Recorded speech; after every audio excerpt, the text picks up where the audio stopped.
So I kind of get him. I would say, I told the artist, because he's a Gemini, but I would say that Geminis and Libras run like hip hop. Like, yeah, you think so? Yeah, because look at all the Geminis. It's Ice Cube, Biggie Park, Ice Cube. Ice Cube's a Gemini? I believe so. I think he's a Gemini. That was one of my favorite artists. Kendrick, I think he's a Gemini. Oh, let me find out. I gotta find out now. But it's a few Geminis. Then you have the Libras with Eminem, Lil Wayne's a Libra, T.I.'s a Libra. I think G's a Libra too. Like it's. With me, I'm a Capricorn, so I'm like, the LL Cool J and stuff like that. But it's only like music wise, like in general, not just hip hop. Like we up there and stuff like that. But yeah, man, like it's. I didn't even know that. I didn't know about that. So the mixtape game, because me when I first started coming up as a DJ, I was doing mixtapes. Okay. But in the interview that you did, you said mixtapes is not appreciated no more. Not the way I'm used to make them. Like why you say that? Like why you say that? I mean, well, for one, I mixed tapes when they were actually tapes. Yeah. And the difference let's just start there. If someone got my mixtape, they couldn't just pass the tracks. They were like invested in listening to it, unless they were gonna fast forward or rewind, which was a pain in the ass. So they had to listen to the way I mixed it, and it's everything. But once it got to CD, they could just skip the tracks. They didn't even care what you might have did some cool mix or something between songs. They don't even. They just went to the next track. So just saying. So first it was mixtapes, and that was a culture around just cassettes. And then it got to CDs, and I stayed there. I did it. But then when it went strictly digital, I don't see the point. Like to me, a mixtape is something you went and you held, you grabbed, and the thing is now the difference is that people got mixtapes back then because they wanted to hear the new shit before it came out, or some freestyle or some shit they couldn't get out there. Now with the advent of the internet, you just think you hear about something, you just Google it. And I was going to ask you that. Like, you think streaming messed that up? Yeah, I mean, streaming messed up a lot of things. It's not just the mixtape game. Even like sales and stuff. The music game got turned upside down. But yeah, just mixtapes, just that game don't exist no more again. Yeah, cause like DJ Drama was like my most influenced DJ. And like my sister had Jeezy mixtape. What was it? Can't Ban the Snowman, cause she went to school up in Alabama State. So whenever she used to come down, she had all these mixtapes and stuff like that.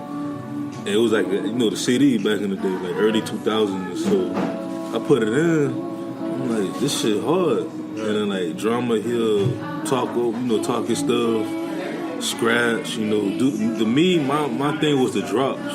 Right. Cause I'm like, I don't got no turntable to do the scratching. I don't really like talking like that. But the drops, so I had artists around me do drops for me. So even though I'll try to do a virtual DJ on the computer, it's not the same. Right. When I suspend it, do the little effects, then I'll drop the drop and stuff like that. From I could say 06 to 2010, 2011, which I agree. I think that was probably like one of the last times in that era of mixtapes that was ready. Because think about it, like Wiz Khalifa had a dope mixtape. Yeah. It's. But then that's the thing. It changed. It went to artist mixtapes. Yeah. Everything you're saying is different from DJs doing mixtapes. Because even though I know Drama's involved, but these are really it's a Jeezy mixtape. Yeah. So mixtapes change. Where now when people think about mixtape, they don't even think about the mixtapes I used to make. They think about one artist doing rhymes over other people's beats sometimes, or just songs that they don't consider an album. The last people that did that was from Florida actually was Smalls and Obscene. Yeah. They was like the last DJs that actually do that. Like, had Pitbull, had like the Know Your Club. He actually made a whole song, like the Miami Club. Yeah. And like, you right, like we don't get that no more. Right. Like it's not, I could say maybe Currency do it, but now Currency got his own, like, his mixtapes is like an album now. Right. Even though he drop them like every month. Right. You know what I'm saying? So I can see that. So tell me about like from the early 2000s on to like 2010, like how was that? Like what's your music career? Those are harder years to remember. But I mean, I was doing a lot of the marketing stuff at that time. Okay. In the early 2000s, and I remember actually in the early 2000s, it was really good because although I had done everything from like 94 to 2000, it seemed like people really started to like hear about me nationally around like late 90s, early 2000s. So I was like one of the first DJs from Miami to be on BET Rap City. Yeah, I heard on the interview. Yeah. How was that?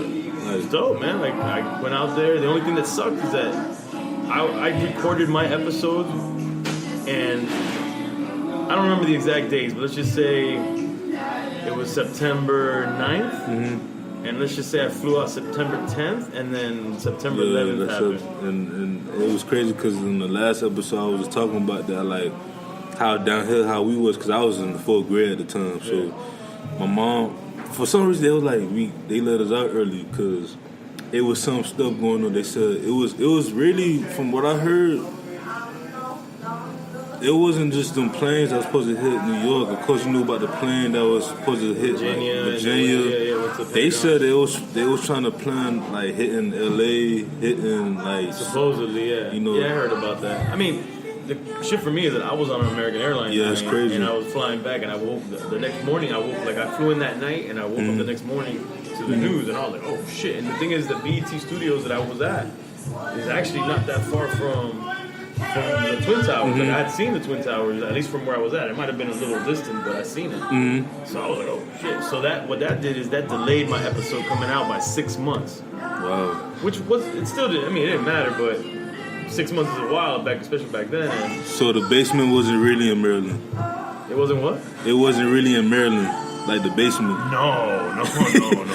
I mean, I was a kid, so I had to believe he was a black man. I think he was like, I'm at my mom's house in Maryland. Maryland. Oh no, those stairs didn't even go nowhere. Like, you would like crouch up, like it went into nothing. It was like it went right there, and it was like a set, and then people would just act like they were coming down.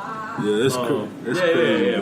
But I mean, I recorded 2 episodes, and and I came out, and everybody's 2 or 3. It might have been 3, but I was the first Florida DJ to be on there, and then like the Source magazine, which was big at that time. Yeah. I came out and they talked about me on my groups, and we were like one of the first. And when I say the first, I'm talking about like besides like Luke and Tulai, like Cadell was already. No, but from our perspective, that was the bass scene, and they were legends in Miami. But at that time, we were like parallel of each other. It was the hip hop scene in Miami, and it was like the bass scene. And it was just different, Even though it's really the same now, but back then it was just looked at as a different thing at the time. Yeah, because everyone always considered like Luke and Uncle Al, like all of them, like they was the booty shaking, the bass. And I think that was one of the reasons why a lot of, up north, New Yorkers didn't give us that respect. Because look at Trick Daddy. Trick Daddy was influenced by... Trick Daddy comes from, though, his first song is Scarred. Yeah. But like to see his evolution, like my favorite album from him was like, I think Thug.com. I tell people, to me, Trick is Miami's Jay-Z. Yeah.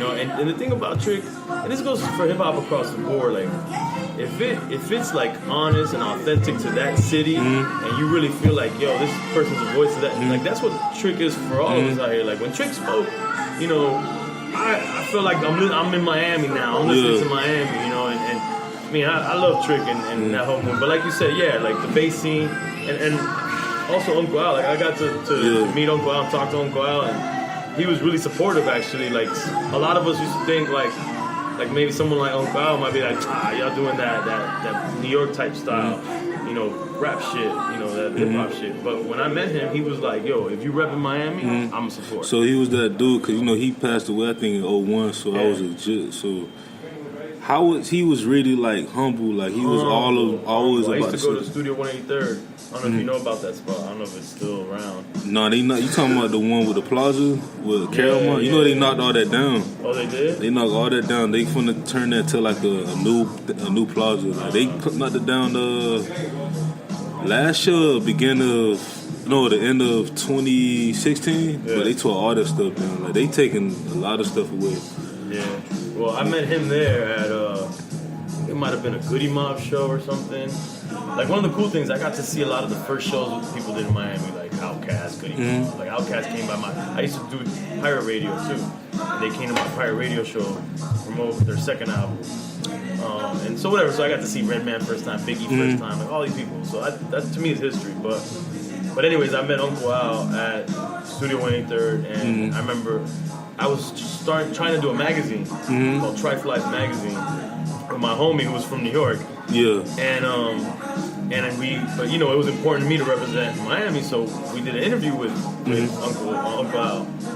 But the magazine never came out. And I'm actually trying to find those interviews because they're legendary interviews. Golden. But I got pictures, and you know who Freestyle Steve is, right? Nah, that's one of his boys. You know, they had the Sugar Hill DJs. Yeah, I know about Sugar Hill DJs. So yeah, it's one of his boys. He's on the radio. I forget what. I think he's on 99 Jams or something. I don't know, but he's doing big things. He was DJing for like, I think either it was Missy or I don't know. He was DJing for somebody, but he be touring. He's doing his thing. But he hit me like I posted the picture of Uncle Al. He's in it, and he was like, "Oh," he hit me like, "Oh shit, that picture's crazy," you know. And I just remember like meeting Uncle Al, super humble, you know, because we love like the thing is that no matter what anybody thinks, like even though like the hip hop heads were different, Miami bass to us is still a part of our DNA. Like when I went to a party, you know, you had the reggae set.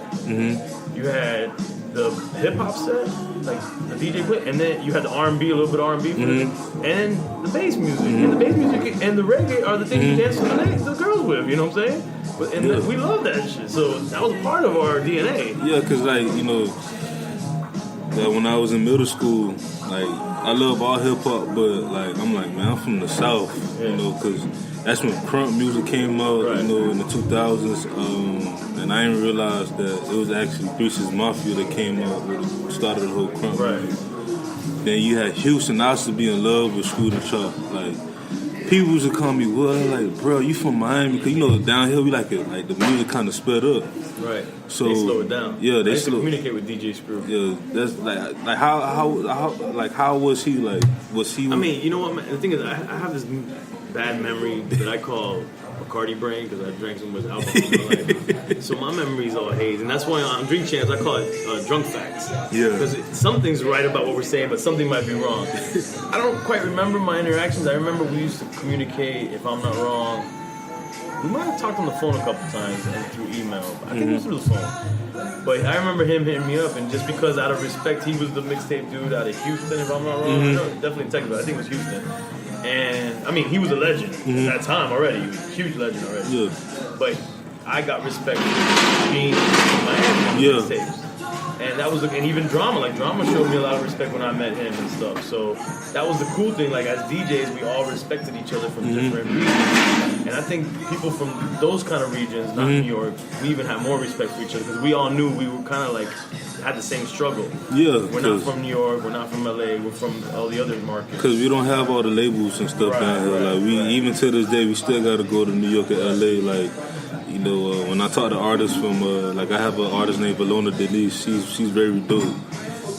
She's from Jersey and like, she gotta go to LA, you know, for, like to get her name, you know, known out there and stuff like that. So I tell her all the time, like, you know, we don't got that done. You know, even though a lot of people come down, we don't have, I can never go downtown Miami and find a label, a music label, you know what I'm saying? Like they made the closest thing you probably have is like the I think they got a Warner Brother, but it's for like Latin Warner Brother. Yeah, they like got the Latin Sony Latinos. Yeah, but they don't. And I mean, when Luke had his record label, records, you know, that was still like independent. You know what I'm saying? So it's like we don't have that. Right. We don't. So. Like get in like the 2000s and then in the 2010s, you started getting more like business with it. Yeah, more business, managing more artists. I started consulting. I do consulting also, where I consult people, like independent labels or artists on how to like develop themselves and market themselves. But the mid 2010s.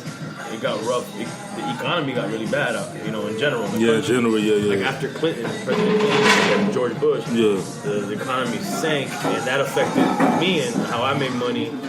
And shit, you know, shit was kind of tough, but I started working for. This is what happened. I started working for one of the big porn companies out here. Oh. Bang Bro, the Reality King. Hey, you know, I don't want to put. All right, I heard that